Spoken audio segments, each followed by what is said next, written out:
is why they're getting into pipelines. I'd like to frame this for America.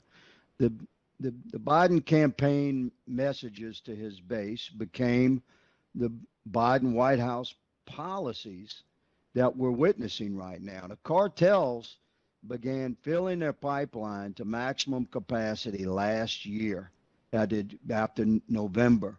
We're now well into 2021. Every illegal immigrant that's in the pipeline right now has arranged their passage and paid for their passage through that pipeline, that illegal pipeline of human beings and drugs. They put themselves in that pipeline since the Biden administration was inaugurated, and certainly since November of last year. So what we're witnessing right now is layers of crisis. We're discussing the humanitarian crisis today, and we will get into it in depth, unaccompanied children. But we have a national sovereignty crisis as well. We have lost the sovereignty and control of our southern border. We must maintain our sovereignty as a nation, or all can be lost. The humanitarian crisis is in the focus right now, and it should be, because we're a loving, compassionate, generous nation, and we must deal with the sorrow and the pain and the extreme hardship that these children of God are facing as they come into our country illegally. But we have to do this with a balance, enforcing our laws. We have a constitutional crisis because we have a federal government that's mandating to our sovereign states and interfering with the enforcement of their own laws and their own right to protect their own sovereignty. We have a criminal crisis because the percentage of getaways has increased as the law enforcement has been overwhelmed at the border. These are numbers that are only estimated. They can't be accurately assessed, but our best measure is that it's higher than it's been in modern history. And the illegal immigrants that want to escape Border Patrol are the ones generally that are criminally involved with drug trafficking or human trafficking. So we have a criminal crisis that we're dealing with. Our committee certainly has a responsibility, and let me clarify it for the people.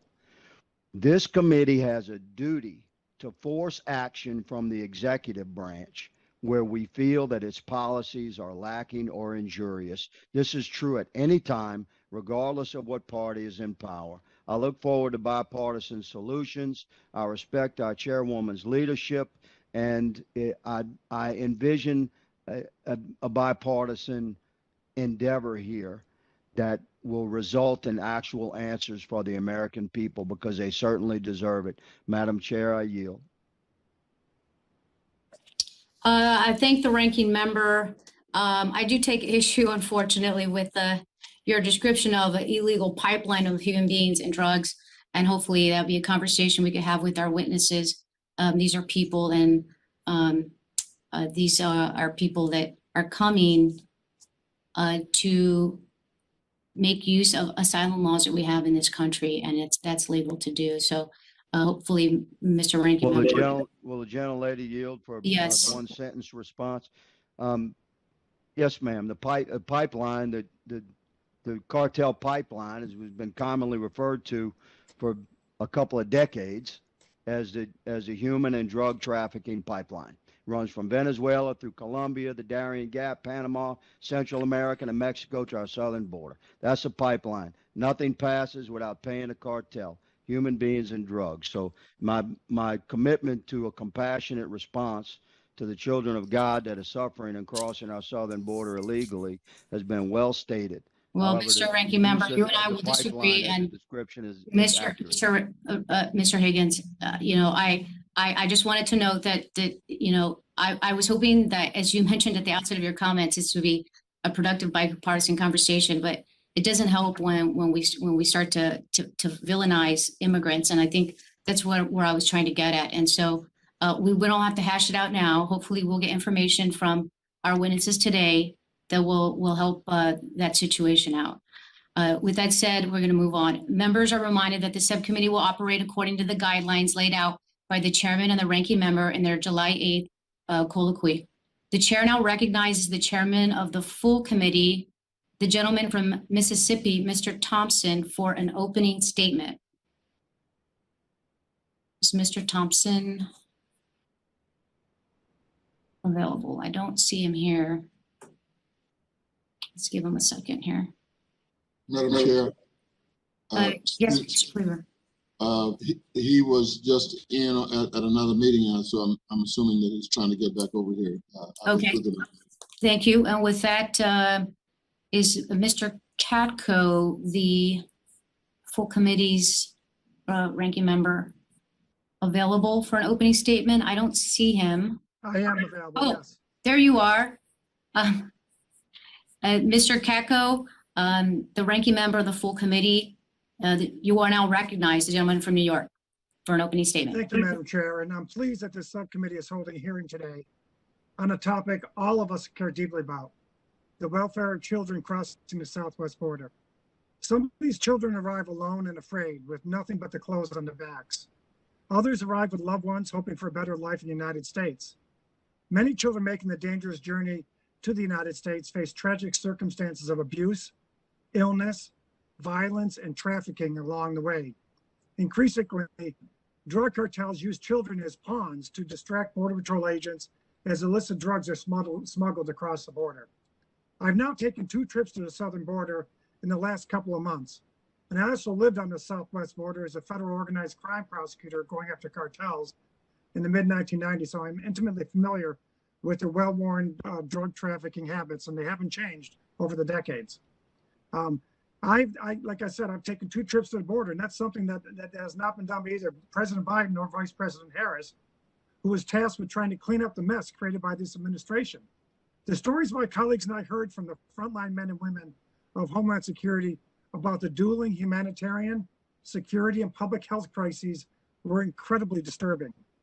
With CBP encountering more than 14,000 unaccompanied children and single minors at the southwest border in May 2021 alone, approximately 14 times the number encountered in the same month just 1 year ago. Think about that, 14 times more. That's an already strained workforce continues to face a lack of capacity and resources to effectively manage this crisis. Additionally, I'm troubled that the Biden administration has reportedly removed important protections related to vetting the sponsors to whom unaccompanied children are released, while also waiving background check requirements for caregivers at migrant care facilities. These troubling changes in policy are doubly concerning amongst recent reports of abuse at these facilities. Moreover, as we anticipate changes to enforcement of Title 42 public health authorities at the border, and with the elimination of the critical Remain in Mexico policy, our frontline law enforcement officers are being undermined by their own government's policies at a time when they need more resources and more support, not less. And that's not coming from me, and that's coming from them. And if the president and vice president went to border, they'd be told just that. The president's budget proposal allows for not a single additional Border Patrol agent, despite a 20-year high in migrant numbers. Meanwhile, the vice president speaks in vague, hollow terms about what the U.S. is doing long-term down in Guatemala, while dismissing calls for her to visit the southwest border. Unaccompanied children are suffering at the hands of human smugglers on their dangerous journey. In short, they're being exploited. Those that make it into the United States are often exploited by cartels and gangs. I hope that this hearing today will be an honest examination of the conditions facing these children on the ground, as well as the challenges facing the frontline men and women of our Homeland Security working amidst dire circumstances. Before I close, I do want to note this. In the city of Syracuse alone, we have some of the highest concentrations of poverty in the United States of America. And those pockets of poverty exist all across this country. And as an organized crime prosecutor in Syracuse, prosecuting gang cases, I saw firsthand the devastating effects of this extreme poverty on our communities. And it often leads to a life of crime and an early death for these kids. It's tragic. Money that could be spent to help these kids, American citizen children, are instead being used to deal with a crisis at the border that this administration created on January 20th. There's not an agent that works on the border that will tell you anything other than the fact that everything changed on January 20th when the president changed his those executive orders. And I really hope that we have a sober discussion about that today. This is not a Democratic issue or Republican issue. And as you all know, I'm one of the most bipartisan members in Congress. But we are doing a very major disservice to our communities by ignoring the challenges at the border. I do want to thank our witnesses for appearing today before the committee, and I yield back the balance of my time. Thank you. Thank you, Mr. Ranking Member. I now welcome our panel of witnesses. David Shahoulian is the Assistant Secretary for Border Security and Immigration at the Department of Homeland Security's Office of Strategy, Policy, and Plans. In his role, Mr. Shahoulian coordinates and develops policy for DHS headquarters and component heads. Mr. Benjamine Huffman is the Executive Assistant Commissioner of Enterprise Services for U.S. Customs and Border Protection. In his role, Mr. Huffman oversees component-wide efforts to improve and increase collaboration among CBP offices that provide services to frontline operators. Katherine Dueholm is the Acting Deputy Assistant Secretary for Western Hemisphere Affairs at the U.S. Department of State. In her role, Ms. Dueholm is responsible for U.S. engagement with Mexico and Central America. Patrick Lechleitner is the Acting Executive Associate Director for Homeland Security Investigations at U.S. Immigration and Customs Enforcement. In his role, he oversees the principal investigative component of the Department of Homeland Security that is responsible for investigating and disrupting transnational criminal organizations and terrorist networks seeking to exploit U.S. customs or immigration laws. Without objection, the witnesses' full statements will be inserted in the record. I now ask each witness to summarize his or her statement for 5 minutes, beginning with Mr. Shahoulian. My apologies. No worries. Chairwoman Barragan, Ranking Member Higgins, Chairman Thompson, Ranking Member Katko, and distinguished members of the subcommittee. It is an honor to update the subcommittee on what the administration is doing to address the needs of the border, and specifically the needs of unaccompanied children. As Secretary Mayorkas has said, DHS is working tirelessly to manage the surge of migrants at the southwest border. Every day, the brave men and women of the department take the steps necessary to restore safe and orderly processing across the border. Although migrant encounters dropped at the beginning of the pandemic, encounters overall have been rising since April 2020, when public health-related restrictions were first implemented at the border and throughout the region. Between April 2020 and January 2021, we saw a 1,000% increase in apprehensions along the southwest border. In April 2021, CBP encountered 178,000 individuals at the southwest border. Of these, 17,000 were unaccompanied children.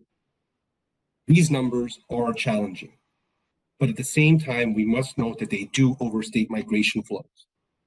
Due to the use of Title 42 expulsion authority, the rate of repeat encounters, particularly among single adults, has been much higher than normal. Although we are seeing more total encounters than in the peak of 2019, the number of unique encounters remains lower than it was then. Of course, this fact does not reduce the impact of total encounters on the department or its personnel, but it is a reminder that encounter numbers do not tell the whole story and that migration surges have varied and complicated causes. One thing is clear: the decision made by families and children to undertake the dangerous journey does not come lightly, and it underscores the need for a comprehensive regional approach for addressing regular migration. Among other things, we must deal with the factors that cause people to flee in the first place, including the ongoing violence, corruption, natural disasters, and lack of basic opportunities that plague various countries in the region. We must also provide alternative lawful avenues for migration and for finding other forms of safety in the region. We must increase the capacity of countries in the hemisphere to take displaced persons. And we must overhaul and streamline our procedures for processing individuals and adjudicating asylum claims at the border. Efforts in each of these areas are already underway. By working closely with partners in the region and with a whole of government approach, we can holistically address the situation in the region and at the border.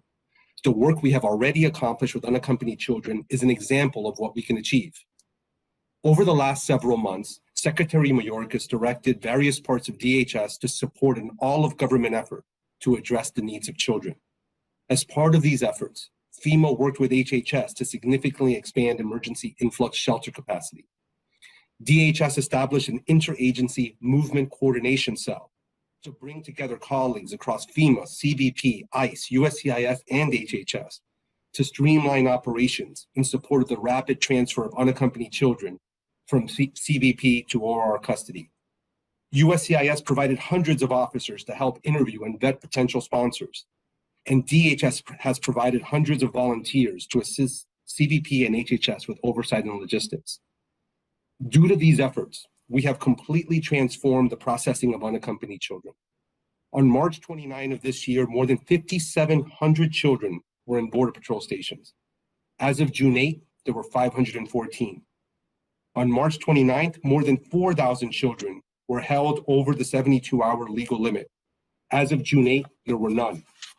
On March 29th, the average time of a child in a Border Patrol station was 133 hours. As of June 8, it was 21. Addressing the needs of unaccompanied children is an important step, but it also highlights the need for long-term solutions, including ones that provide legal and safe alternatives to the dangerous journey that so many have decided to attempt. Unfortunately, some of these very programs were dismantled by the last administration. But this president and this administration have made it clear that we are committed to rebuilding our nation's immigration system and reforming immigration policies in a manner that is consistent with our laws and with our values as a nation. As Secretary Mayorkas has said, our goal is a safe, legal, and orderly immigration system that is based on our bedrock priorities: to keep our border secure, address the plight of children as the law requires, assess asylum claims as required by law, and enable families to be together. Thank you, and I look forward to your questions. Thank you for your testimony. I'm seeing that the chairman of the full committee has returned. I am going to now recognize the chairman of the full committee, the gentleman from Mississippi, Mr. Thompson, for an opening statement before we resume witness testimony. Mr. Chairman, the floor is yours. Thank you very much, Madam Chair, and I apologize, but I have 3 balls in the air at the same time, and so it's a little difficult. But also, I thank you for holding this hearing and your continued leadership on border security issues, and for holding today's follow-up hearing on the challenges posed by unaccompanied children at the border. People, including unaccompanied children, have been arriving at our southern border for decades under both Democratic and Republican administrations. I'm grateful for the Biden administration's efforts to ensure that unaccompanied children are able to receive proper care and access to protections guaranteed under United States law. DHS, HHS, and other federal agencies are working closely with local communities and non-governmental organizations to provide temporary shelter, essential medical care, legal services, and COVID-19 testing for unaccompanied children. The Vice President and the State Department are also working with foreign governments, the private sector, and other organizations to bolster the capacity of our neighbors to provide youth and vulnerable populations with opportunities and protection at home. The administration is also restarting the Central American Minors Program to allow unaccompanied children to apply for protection in their home country. If they qualify, children will then be able to make a safe and orderly journey to the U.S. All of these efforts are concrete steps that will not only help children who arrive at our border, but also address many of the push factors forcing children to make the dangerous journey. Border security remains a priority for this committee. We can secure our border and process people humanely and effectively. I'm grateful to Secretary Mayorkas and the Biden administration for leading us in that direction. Despite the claims of some of my colleagues, we do not need to return to the inhumane, cruel, and untimely, ineffective policies of the Trump administration. As we all recall, In his first year in office, President Trump piloted and later implemented programs that separated thousands of children from their parents. This anti-immigrant trend continued, with the Trump administration's instituting policies like the migrant protection protocols that failed to address the root causes of migration and left migrants languishing in camps in Mexico. In fact, we still have a long road ahead to repair the systems decimated by the Trump administration. During the COVID-19 pandemic, the Trump administration ignored the warning signs of another migration influx and instead issued a so-called public health order, also known as Title 42. Title 42 has resulted in thousands of migrants, including unaccompanied children and young families, being expelled from the United States without due process. Most were sent back to Mexico without any access to the asylum protections provided for under United States law. Many have tried to cross the border again and again, and the numbers we are seeing now are in large part due to this policy. The Biden administration rightly exempted unaccompanied children from this order. However, I remain concerned that Title 42 is still being implemented, particularly for families and other vulnerable populations. Recently, the department improved the process by providing vulnerable individuals with exceptions to the Title 42 policy. It's a step in the right direction, but the program is still very small.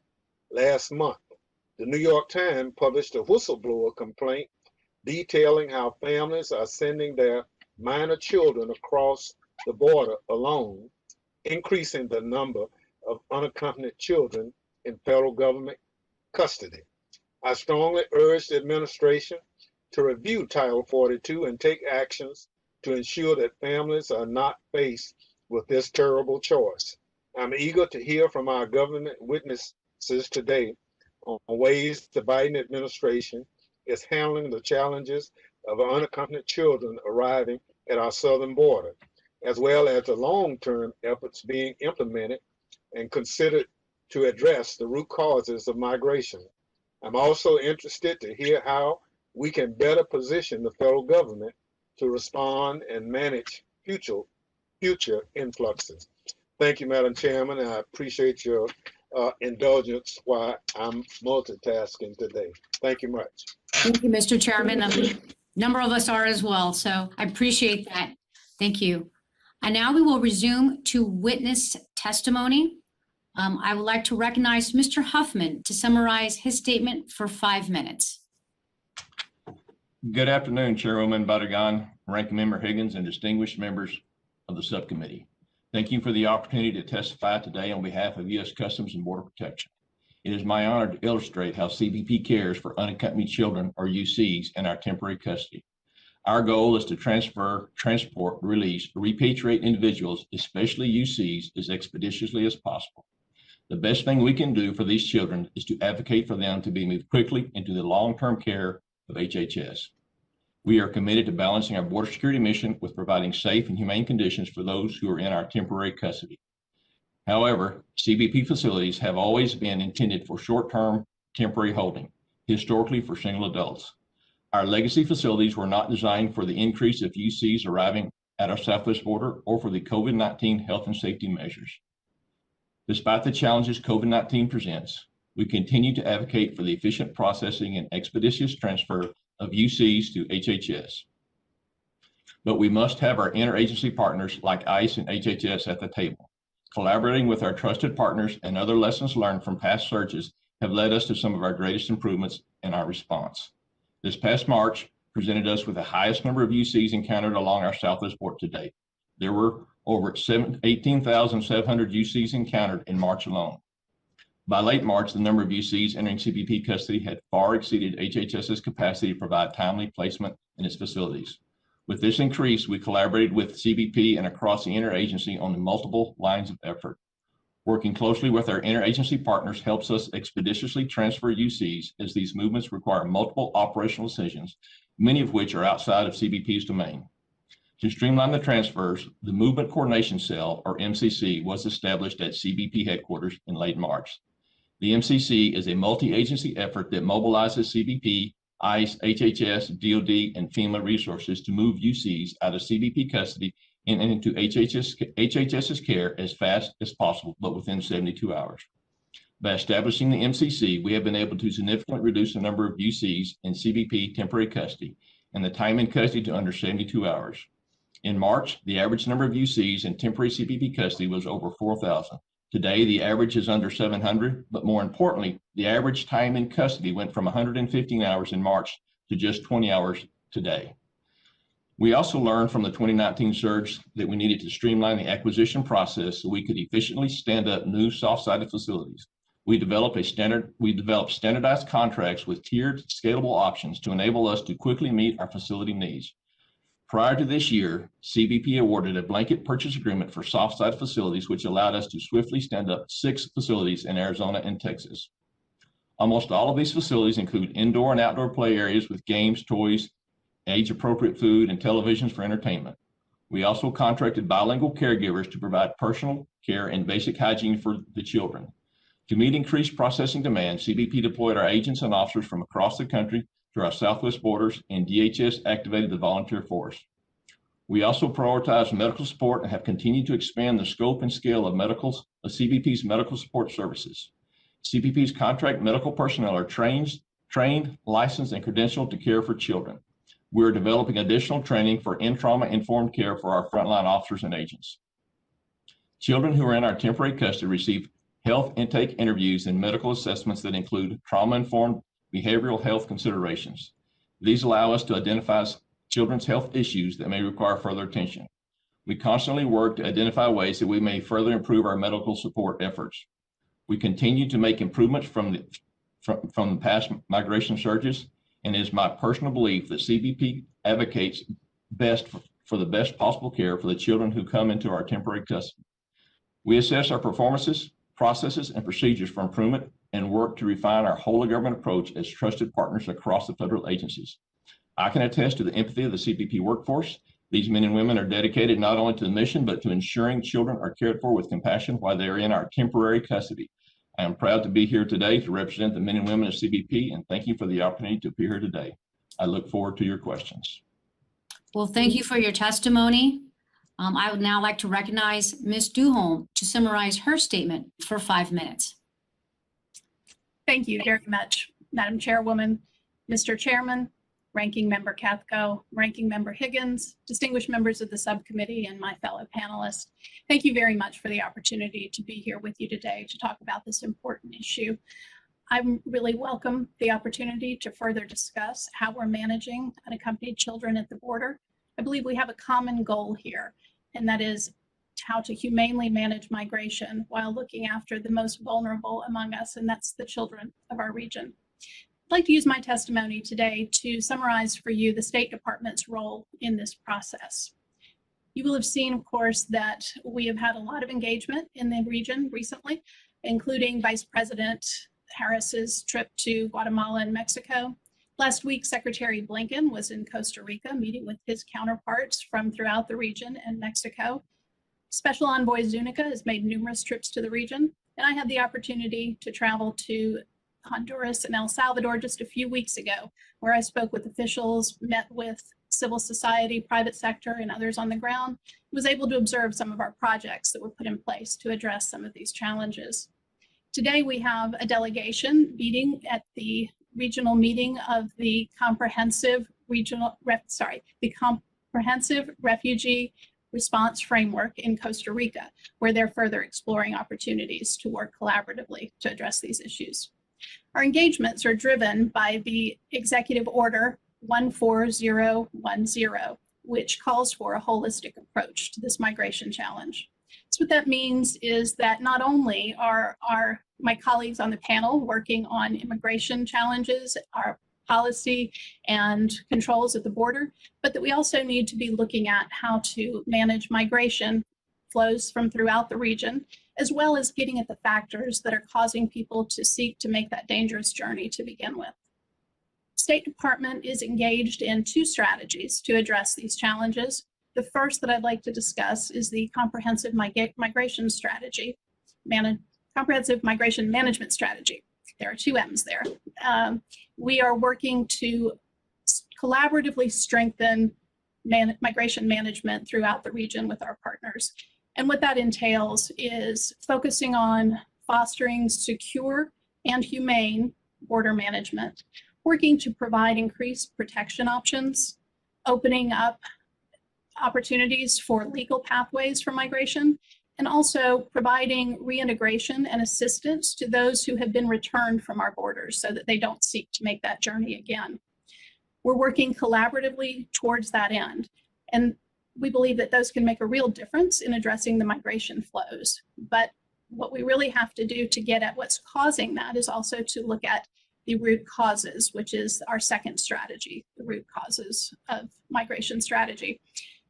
In this strategy, we are taking a whole of government approach where we're looking at a community-based, targeted, focused strategy to work with communities to address the things that are causing people to leave their homes to seek a better future. We've spoken with migrants, with would-be migrants, as well as with the communities in these countries to learn what is causing this migration flow.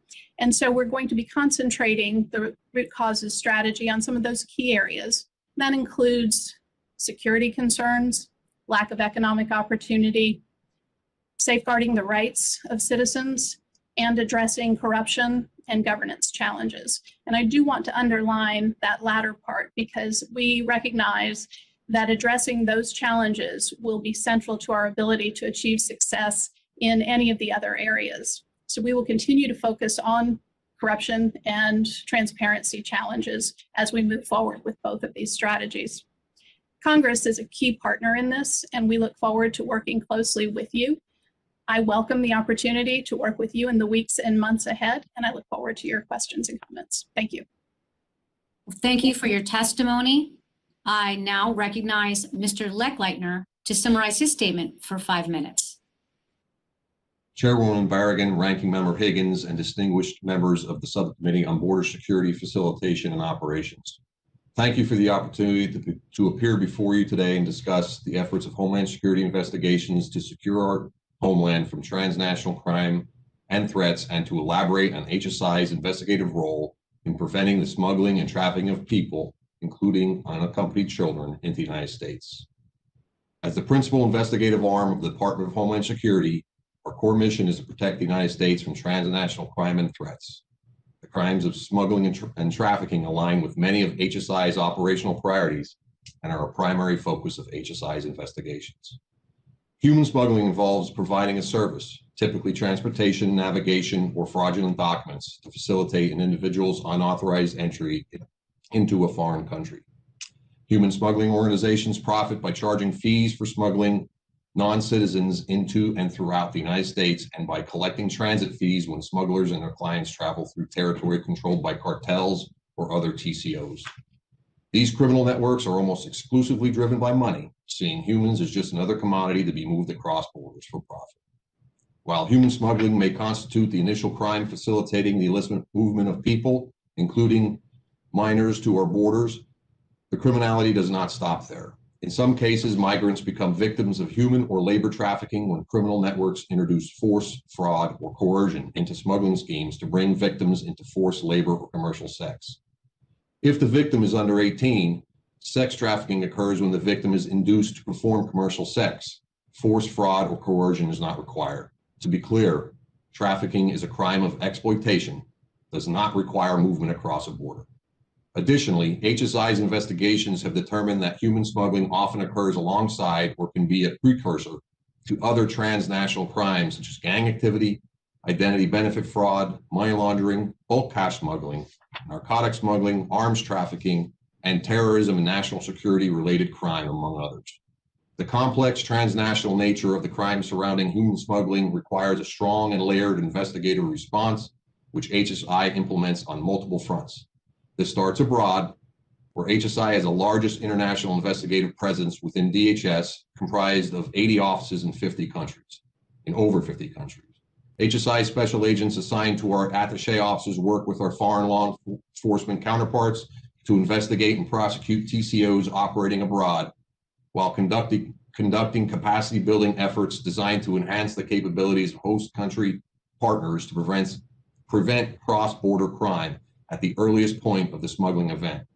HSI's Transnational Criminal Investigative Units, TCIUs, the Biometric Identification Transnational Migration Alert Program, BITMAP, Operation Citadel, and the Extraterritorial Criminal Travel Program, ECT, are key elements of HSI's international efforts designed to push our borders out and effectively identify and mitigate threats before they reach the United States. HSI's efforts continue at the border and within the hundreds of domestic field offices throughout the United States, where HSI special agents respond to and investigate potential human smuggling and trafficking crimes. These investigative leads come to us in a variety of ways, including border interdictions, referrals from local law enforcement partners, confidential informants and sources of information, tip line or social media reporting, community and public outreach, criminal analysis, and information gleaned from existing operations. HSI develops and receives information and leads involving human smuggling and trafficking in the same way regardless of UC involvement. Upon receiving information into a potential violation, we use all our authorities and expertise to pursue and investigate and attack all aspects of organizations responsible. These efforts are supported by the HSI Victim Assistance Program, which enables HSI to take a victim-centered approach to its investigations, working with all levels of government and NGOs to provide necessary services to identified victims. Additionally, the HSI-led DHS Center for Countering Human Trafficking is another important operational support element, integrating the effort of 16 DHS component agencies and offices to centralize and coordinate diverse functions, all in support of investigations, victim protection efforts, outreach, and training activities focused on combating the scourge of human trafficking.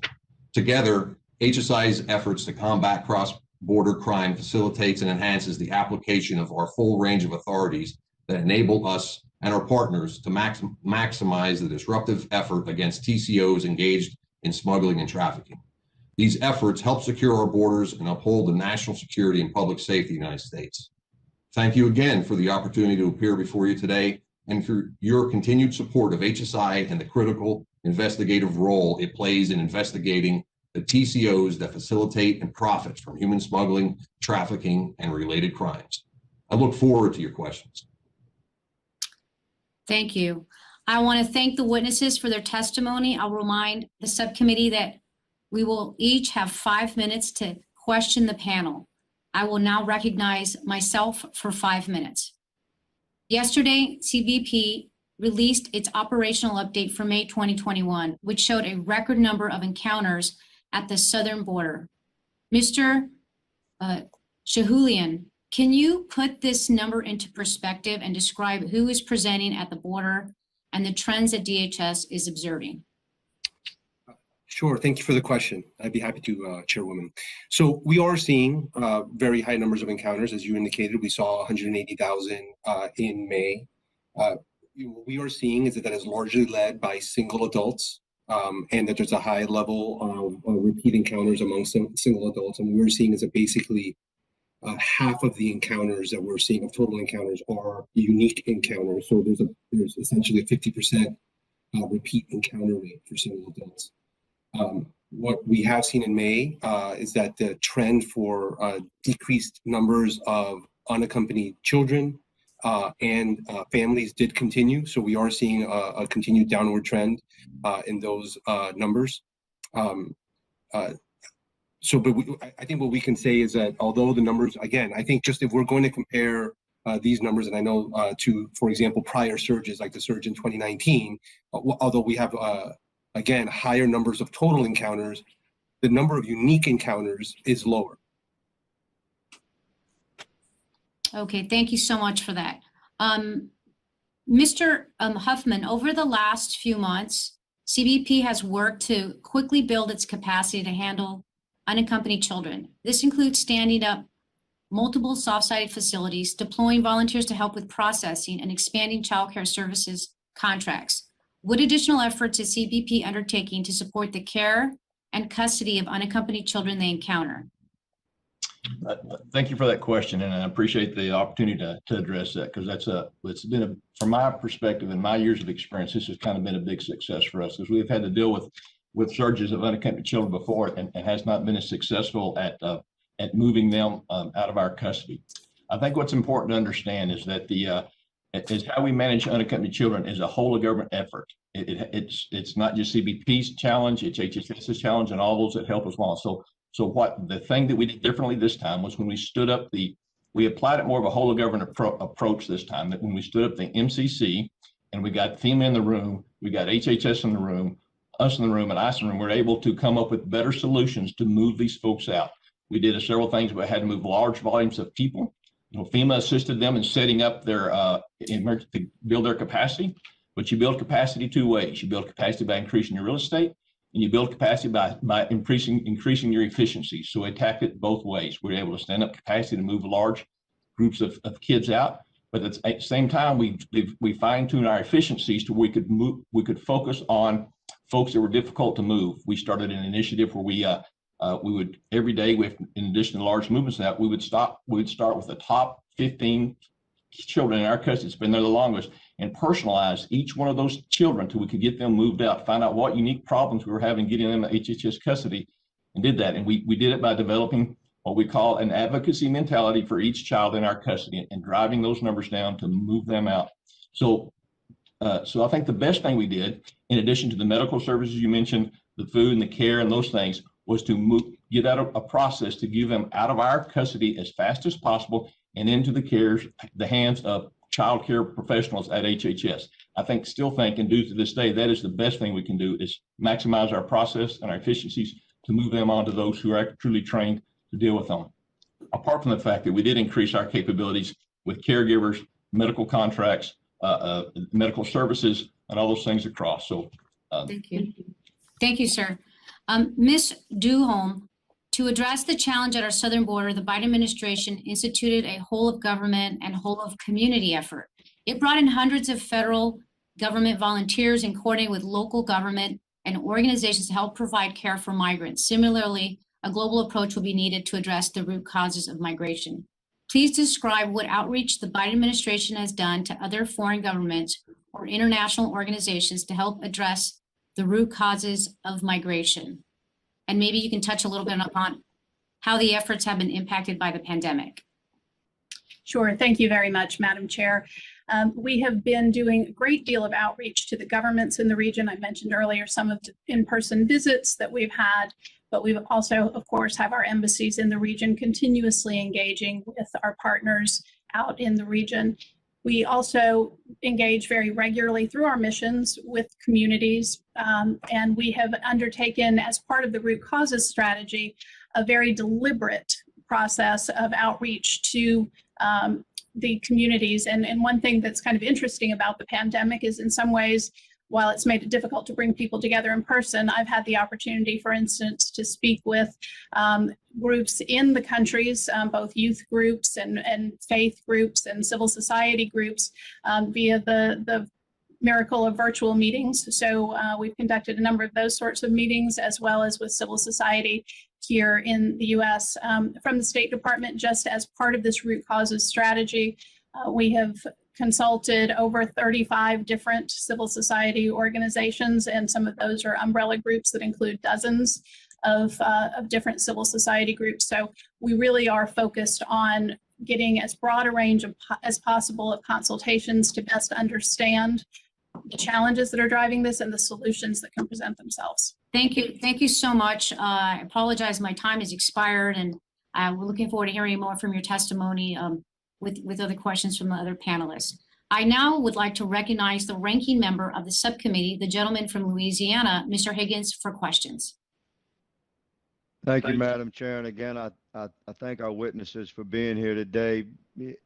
Madam Chair, obviously, a massive increase in illegal border crossings is going to include a massive increase of unaccompanied children illegally crossing the border.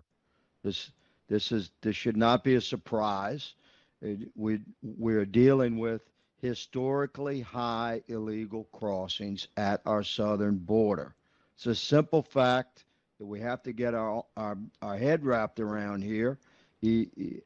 My numbers, my research has us at about 1.1 million illegal crossings. The official numbers are less, around 750,000, but my numbers include law enforcement, boots on the ground estimates of getaways. It's from a very reasonable perspective.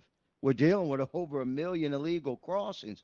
We're trending to have 2 million illegal crossings this year. We cannot allow this to happen. We will lose the sovereignty of our nation. It's our duty, our sworn oath and responsibility as congressional representatives in the People's House for the United States of America to serve the American citizenry and protect the sovereignty of our country. We must just take a objective viewpoint of this.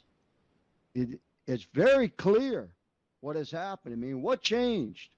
What changed since last year and the year before? Why are we at a historic highs? Obviously, it's because of policies. You know what happened? January 20th happened, and then executive orders happened. So we're dealing with the results of that, and we've got to force action out of our executive. We can't just cover for them with scripted speeches. We must force action. Mr. Shahoulian, I hope I quoted you correct, sir. You said, I took in my notes that you said that there are complicated causes, various and complicated causes for the illegal surge of immigrants we're facing at historic levels at our southern border. I mean, what do you mean by that? We have the same 1,954 miles of southern border that we had under President Trump. We had the same agents on the ground, the same sectors of command and control across our southern border. We got the same boots on the ground. What has changed? In your opinion, why are we facing historic highs here? If it's not, most Americans get it, that it's because we had a change in the executive. Can't you just admit that? And let's look at policies of the previous administration and try and fix this thing. I'll give you the floor, good sir. Thank you, sir. Thank you for the question. I'm just going to start off by saying that I respectfully disagree.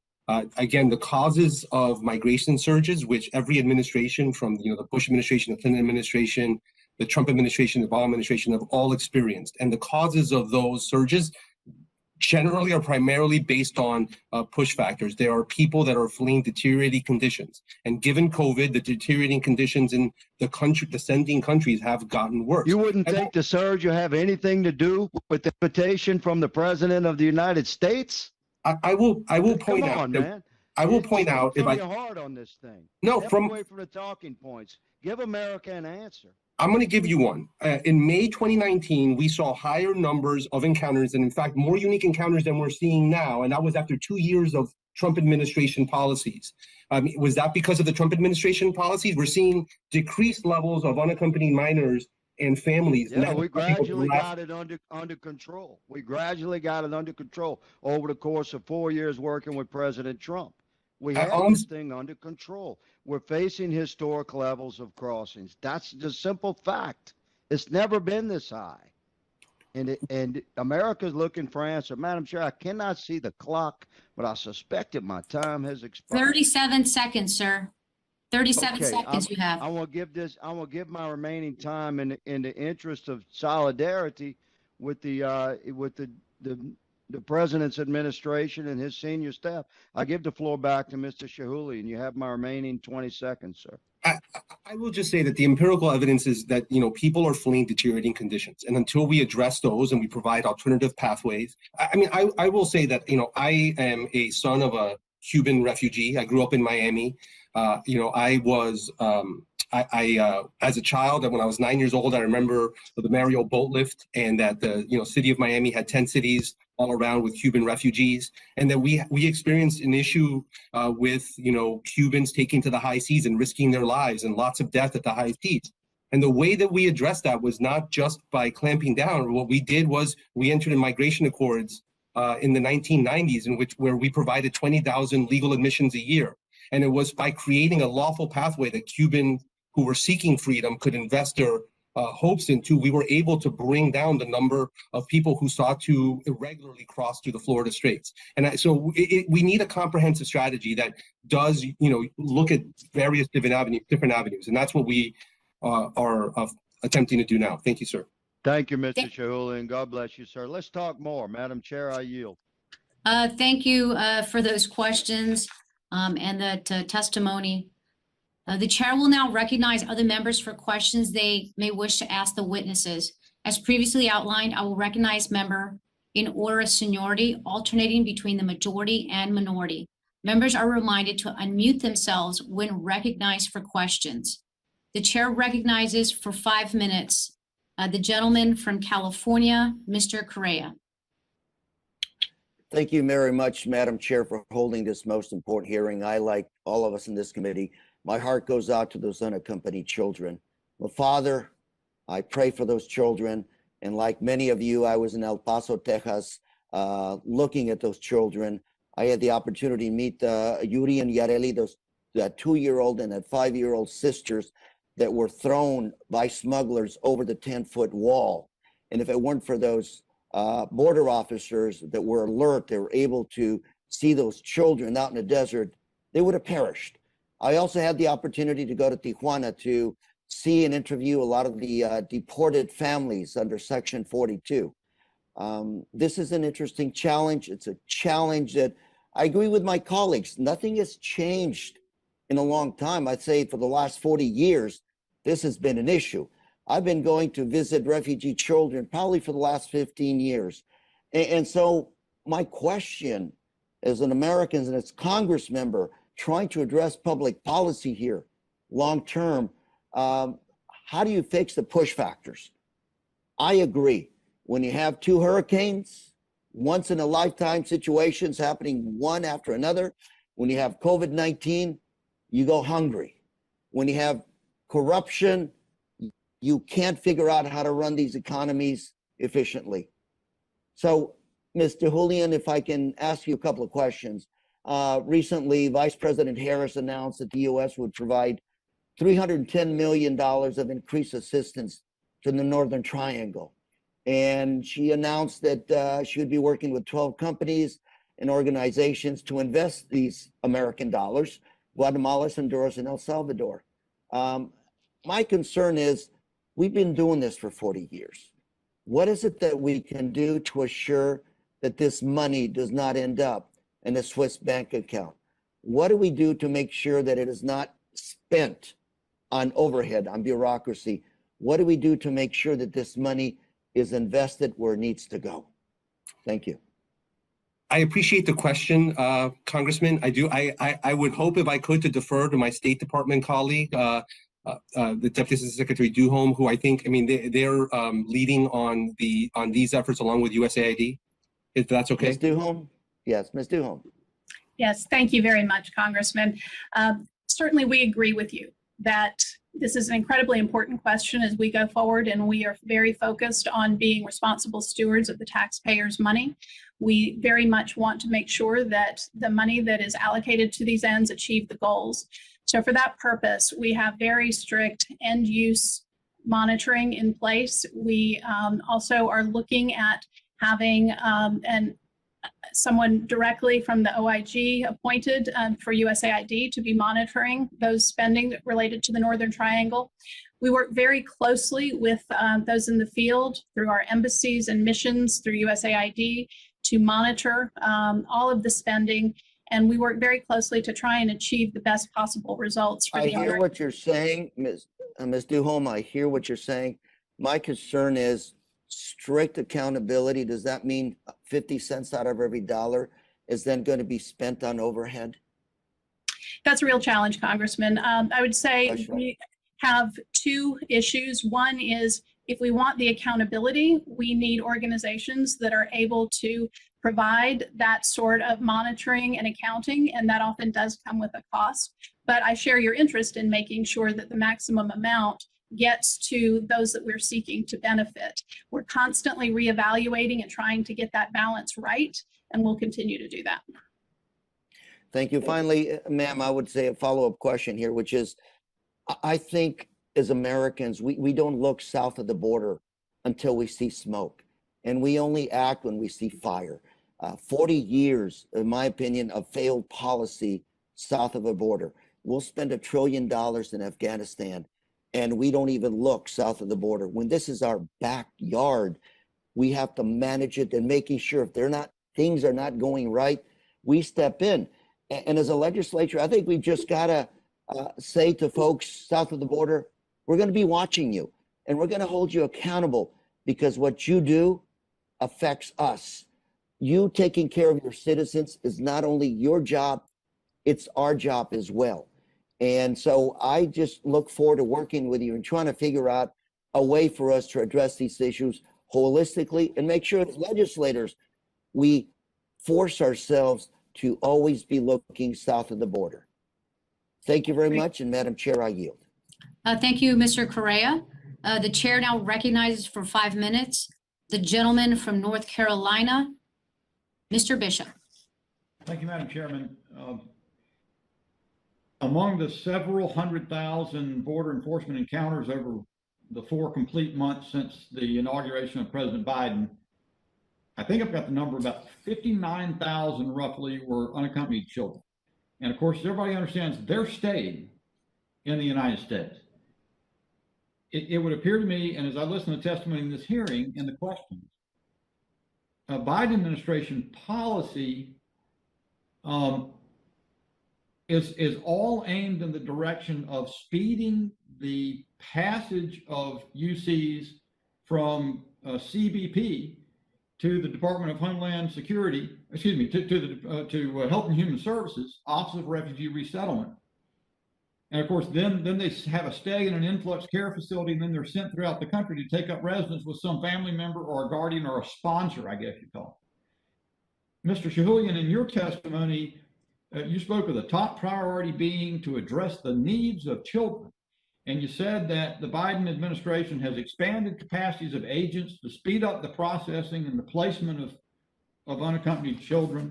Mr. Huffman cited what he called a success at moving unaccompanied children out of CBP custody faster, both by adding facilities and improving efficiency. And Mr. Shahoulian, again, in your comments, you touted what has been done as having completely transformed border processes. And apparently, again, it's all aimed at eliminating overstays of unaccompanied children with the CBP. I would submit that this is unfortunately cruelly naive. And here's the distinction. The Trump administration policies the ranking member referred to were continually adapted to attempt to attenuate the flow of illegal crossings. But Biden policies, including all those Mr. Shahoulian referred to and touts as a success, don't even make an attempt to attenuate the flow. The success you tout is increasing the bandwidth, moving people in faster. And this tunnel vision is so bad that one of the policy changes that HHS has made is to waive criminal background checks for occupants who live in the households of sponsors of unaccompanied children placed by HHS.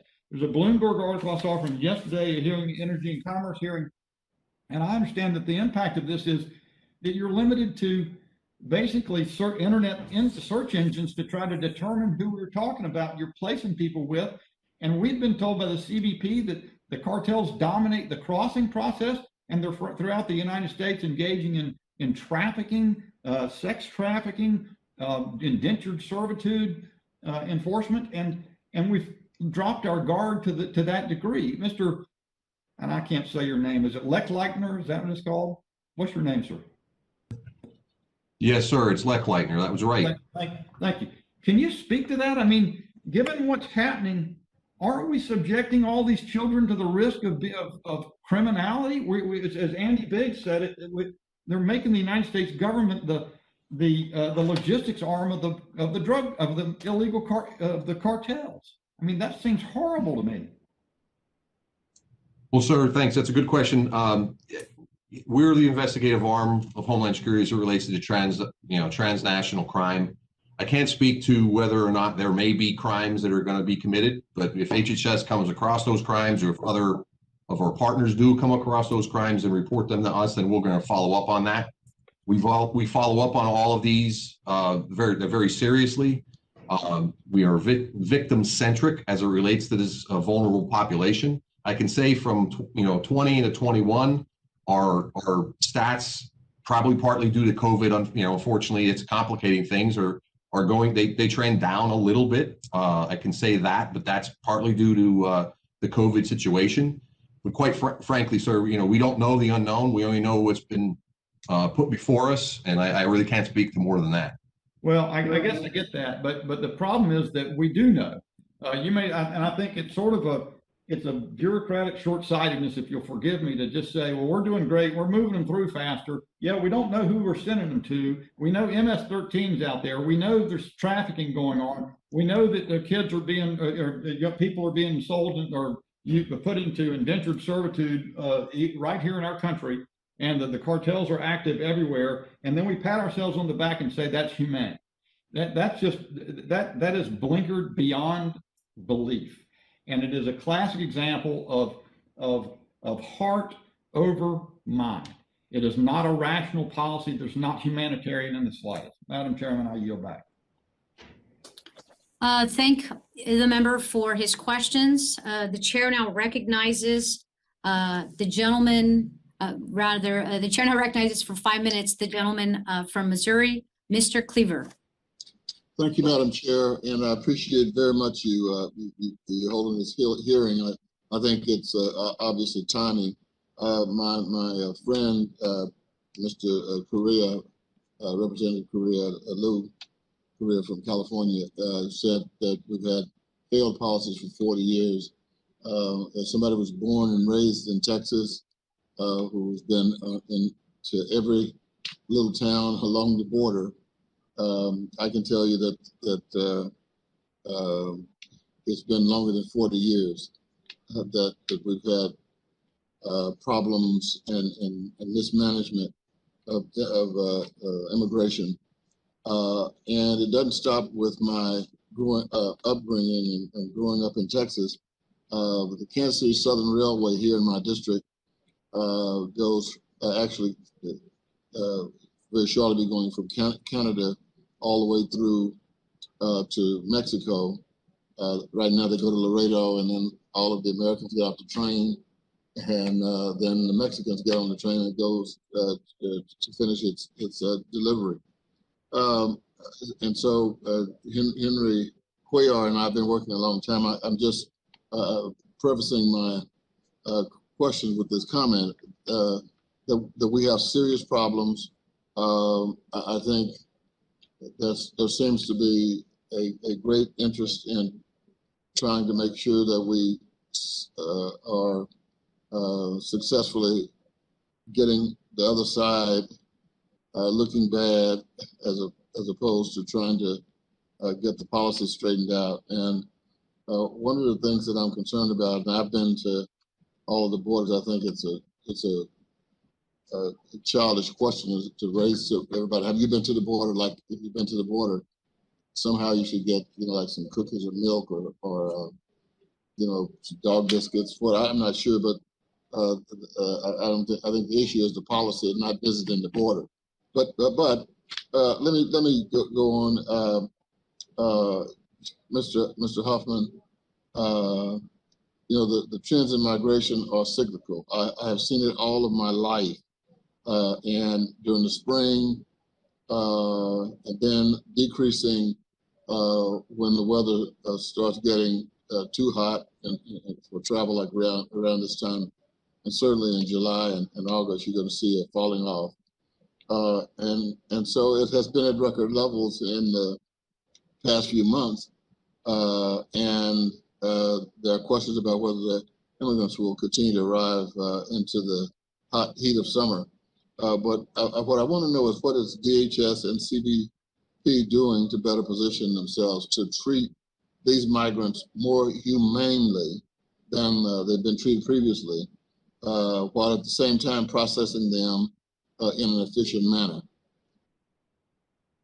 Thank you, sir. I appreciate the opportunity to address that. So we've learned a lot of things over the years, as we've been a trend over the years to see more unaccompanied children that come into our custody. As we've mentioned previously, historically, our facilities were designed for a single adult population, because that was the historical trends over the years that we dealt with. And so we've had to adjust how we staff our folks, the type of facilities we use, and increase the capacity. So now when we stand up in these type of surgeries, when we stand up soft side facilities, they're specifically designed for unaccompanied children and family units, with how the pods are laid out, the air conditioning involved, the opportunities to have the medical examinations done on a regular basis, the medical care we provide to the children there, the ability to have observation of any psychological issues and challenges they may be facing as well. We've spent an enormous established a medical contract. We got like $481 million in medical contract established, of which we spent $163 million already just providing these medical services alone. So that alone in itself makes a big difference in how they're treated and what they say. We've adjusted the nutrition of the meals to address these things. We have a much better oversight, both internally ourselves with our juvenile coordinated office, plus oversight from the Flores monitors as well. That helps make sure we're in compliance with those guidelines. That helps make sure that we're at the best standard of the care that we can give for those guidelines. And basically, and I'll say this again, for us, the best thing we can do is move them out of our facilities onto professional child care specialists. And those efficiencies gained there allow us also to put our officers and agents back on the line quicker to be doing border enforcement missions, as opposed to being confined in these facilities caring for children as well. So there's a twofold effort for that. It's not just it helps the kids, but it also makes us more operationally efficient as well, and it does not diminish our operational capacity as much in doing so. I see I'm out of time, so I'll stop. I think am I out of time, Madam Chair? Yes. Thank you kindly. Thank you, Mr. Cleaver yields back. And I have to say, I agree with you, Mr. Huffman. When you talk to the men and the women of the Border Patrol, they will tell you day in and day out that they are not in the business of, they're in the law enforcement business, not in the business of caring for children. And so they actually appreciate not having the children processed out to HHS. And with that, the chair recognizes for 5 minutes the gentleman from Georgia, Mr. Clyde.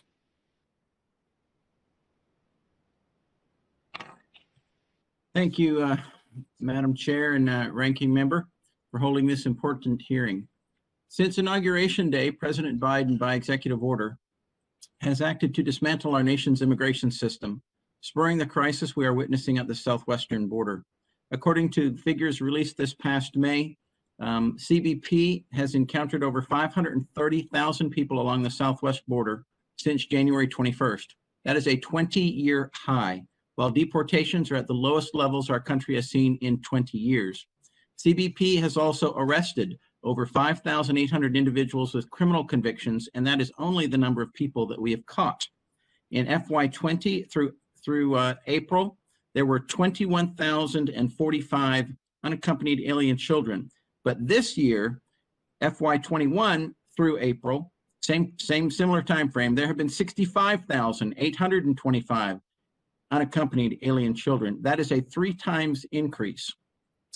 In rolling back successful Trump-era immigration policies, it is no secret the administration has emboldened the cartels to continue making billions of dollars trafficking narcotics and people, many of which are children, across our border. Truly, the Biden administration has made our federal government the last link in the chain of the human smuggling of children, and this is shameful. So, Mr. Shahoulian, in your testimony, you say the Biden administration has employed a whole-of-government approach to solve issues related to the care, transfer, and placement of unaccompanied children, and it is strongly committed to preventing the exploitation of this vulnerable population. However, there are reports, and my colleague, Mr. Bishop, mentioned one from Bloomberg, that said that unaccompanied children are being released before their sponsors' background checks have been completed, and that certain requirements for background checks for caregivers have been waived at HHS emergency influx sites. Can you speak to those reports, sir? Sir, so I do not know the content of those reports. I do think those are questions that are better directed to HHS. I'm happy to go and make sure that we can provide answers after consultation with HHS, but I'm not aware of the things that you were mentioning. Sure. Okay, well, but you mentioned a whole of government approach, right? I mean, numerous ones of you have mentioned a whole of government approach. Ms. Dueholm, Mr. Huffman, we're all talking a whole of government approach. Shouldn't that mean that your agency is aware of and is helping to coordinate these efforts? You know, shouldn't the Department of Homeland Security have visibility into the vetting of children's sponsors?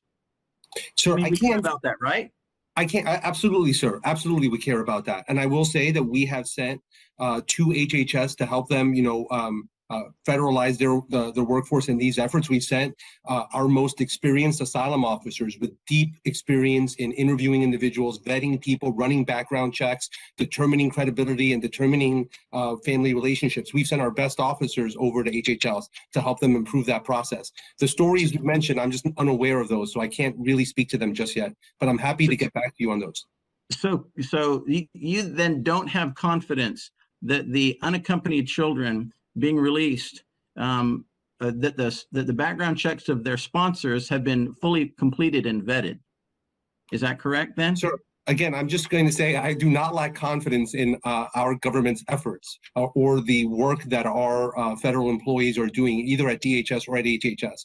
What I am saying is that I of the news articles of which you speak, I have not read. I would like to confer back with HHS, and I'm happy to provide an answer to this question. Okay, all right. I would appreciate you getting back to us and letting us know whether or not we're cutting corners on background checks for the sponsors of these people. Thank you. The current crisis and surge of illegal aliens at the border have clearly enriched the transnational criminal organizations through their human trafficking and smuggling operations. So the next question I have is for Mr. Patrick Lechleitner. I believe I said that correctly, from HSI. That's correct. Thank you. By the way, I've been to the border twice, and I commend your efforts at the border. You guys really do a fantastic job there, I think, from what I saw, and I really appreciate it. These cartels need to be held to account. So in your opinion, has the human smuggling of children increased in the last 5 months? No, sir. We don't have appreciable data from our records that the smuggling of children has been increased, but we only know what is referred to us. So I would defer to CBP and what they're seeing at the border. But as far as referrals for investigations for us, we are seeing, I would say, a slight, if any, increase, but I can't speak to what's going on at the border for interdictions. Okay. Some estimates have placed human smuggling and related activities at $1 billion a year industry. Would you agree with that? Yes, I would. Okay. So have the cartels changed their operations along the southwestern border to maximize their profits and minimize their risk when it comes to human smuggling? And how have they done this? I'm going to let the witness respond, but his time has expired. Mr. Lechleitner, would you like to respond? Yes, ma'am. Yeah, the cartels have adapted and they recognize that there's a profit motive and increased profit to be seen from human smuggling. So when I'm speaking about the transnational criminal organizations, the cartels, the traditional drug organizations, they have seen that there's a profit motive there. So they've been adapting and utilizing some different techniques. Instead of just taxing their way through, they're facilitating them in other ways and also partnering with them. So we have seen some of that, but it's not unusual for transnational criminal organizations to do this. They care not for the commodity, they just care for the profit, and they will find whatever way it is to make that profit and make more of it. They are bound by no law. Thank you, sir. The gentleman. Okay. Thank you, and I yield back. Thank you. The gentleman yields back. The chair recognizes for 5 minutes the gentleman from Texas, Mr. Green. Thank you ever so much, Madam Chair. I greatly appreciate the opportunity to be heard, and I greatly appreciate your hosting this hearing. Madam Chair, when Cubans were coming to this country by the thousands, we didn't turn them back if they could reach our land, our shore.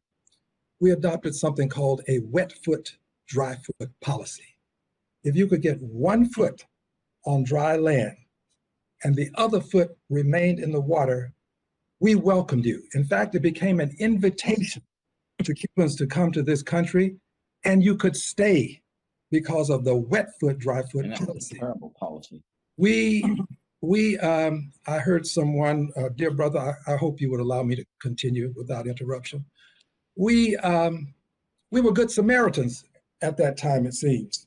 We didn't ask what will happen to us if we allow the Cubans. We were asking what will happen to them if we don't allow them. This is what a certain person said with reference to persons who were moving along a certain dangerous route, and this person was injured and beset upon by thieves. What will happen to the person who's hurting if we don't help? But let me go further, because this is what's really important. In October of 1980, we had something called the Murillo Boat Lift. At that time, 125,000 Cubans came to this country between October 15th and October 31st. Here is what is really interesting about the 125,000 refugees, I might add. Many of them were released from jails. Many of them were released from mental health hospitals. Check the empirical evidence. What I say is true. Released from jails and mental health hospitals. We didn't call them illegal aliens. We called them refugees. I'm not the guy who's going to see a baby thrown over a wall and dropped and then walk over and pick the baby up and throw him back over the wall. I'm not. And by the way, I don't think you would either. Any of the persons on this committee, I don't think you have that kind of heart. But my point is this: if we can have wet foot, dry foot, if we can find a way to accommodate others, if we could allow the jails to be open and not call them illegal aliens, can we not be as courteous and kind to these babies who are coming and not call them illegal aliens?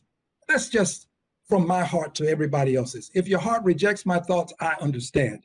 But I see these as babies, as children, trying to get to a better life.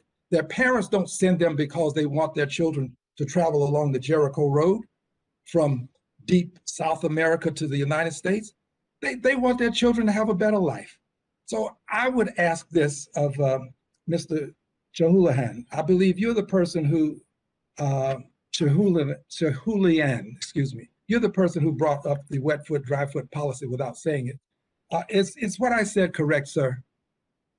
About the wet foot, dry foot policy, sir? Yes, sir. Yes, sir. Yeah, I will say, I mean, you are, yes, there was a period of time, we do have the Cuban Adjustment Act that allows people who are paroled in to adjust status after a year as well. But yes, for many, many years, there was a policy that basically allowed Cuban nationals to stay if they reached dry land. Yes. Yes, and the policy was known as wet foot, dry foot, because if you had 1 foot on dry land and 1 in the water, you had the right to take that other foot out of the water, walk on in, and the invitation was such that you could become an American citizen. True? Sir, if you made it, on whether you had to have a 1 foot or not, I'm not 100% sure of those facts, but I will say that if you, if you were paroled into the United States, I mean, there were some people that were denied if they, Yes, the people who were denied were called persons from Haiti. Haitians didn't have the benefit of wet foot, dry foot. Well, there were some people, I mean, we determined that individuals pose a public safety risk. I mean, there were some people who were. Well, those who were released from the jails, did they pose a public safety risk? Sir, there were, from the Cuban Murillo Boat Lift, there were about 3,000 individuals who were determined to pose a significant public safety risk and were held excluded. So not everyone was allowed to stay. But some of those who were from jails were. What about the mental health hospitals? Sir, again, there were a number of, I'm just saying there were a number of individuals that were held at the border and determined to be excluded because of the public safety issue. So not everyone stayed. I just want to be clear about that. Of the Cuban, I don't agree with you that not everyone stayed, but of the 125,000, my dear sir, you and I both know that the overwhelming majority of them stayed. Overwhelming majority. You just pick on the exceptions and say, oh, some didn't stay. Some of those with mental health issues stayed, and some of those who were out of jail stayed. True? Mr. Green, your time has expired. You have been more than generous, Madam Chair. Thank you very much. Thank you. Sure, thank you. The gentleman yields back. The chair recognizes for 5 minutes the gentlewoman who's been waiting very patiently from New York, Ms. Clark. I'd like to thank you, Madam Chair, for really bringing this very timely hearing to the American people. And I think, we all need to take a deep breath and, search our souls, as Congressman Green has said, about our collective humanity. When we can look at children and see them as a threat to our national security, and all they're seeking and their parents are seeking are to bring them to safety, to connect them with loved ones in this nation as the conditions of their homes of origin continue to deteriorate. And we can't look at ourselves and say we would sacrifice the same way for our own children. Then clearly, there's some soul searching that needs to be done. Let me just put it that way. But my first question is for Mr. Shahoulian. While most unaccompanied children arriving at our border have family in the United States, a number of these children arrive at the border with close family members, such as a grandparent, aunt, or uncle. Yet, DHS policy only recognizes a parent and child relationship, despite the fact that a grandparent or an uncle would qualify as a sponsor for the child. Is DHS considering a change in policy to help keep these families together and expedite processing of children in your custody? Thank you, Congressman, for that question. So I will say that it is more than DHS policy. It is the law, right? Under the Trafficking Victim Protection Reauthorization Act of 2008, a child who is encountered with not accompanied by a parent or a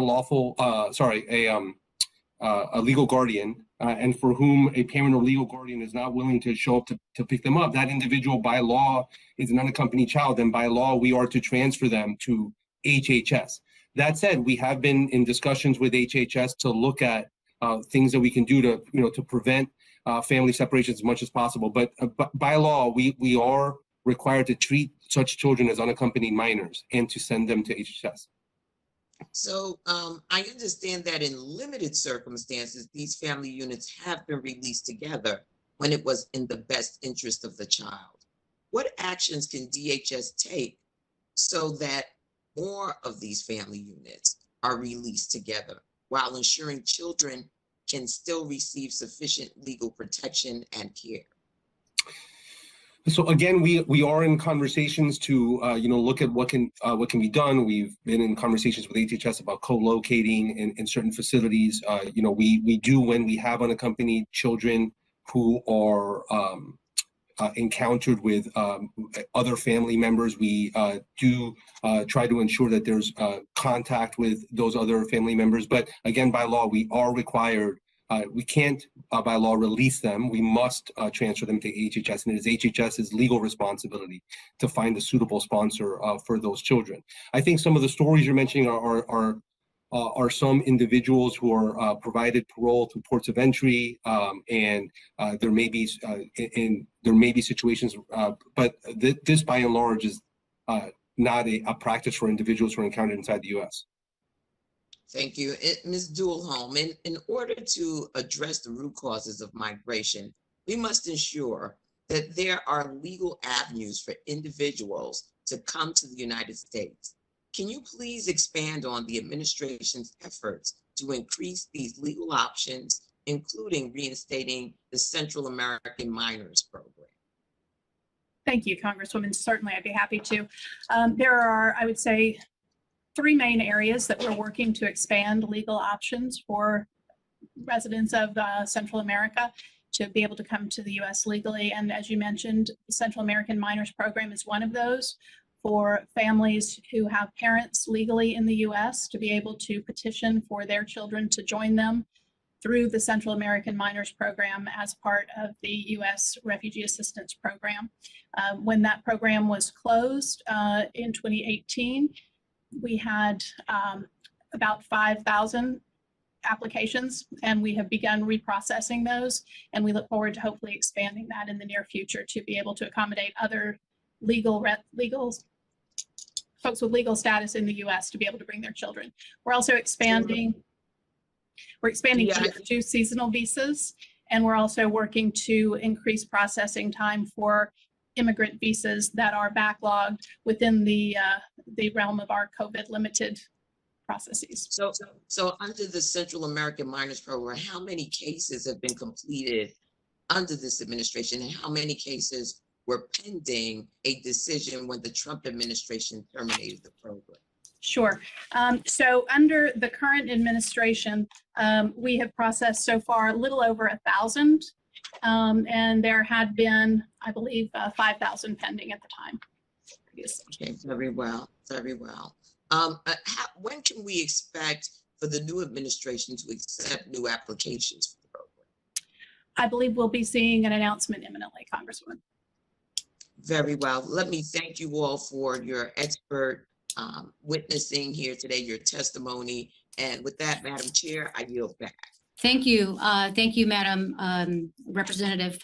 I want to thank the witnesses for the valuable testimony and the members for their questions.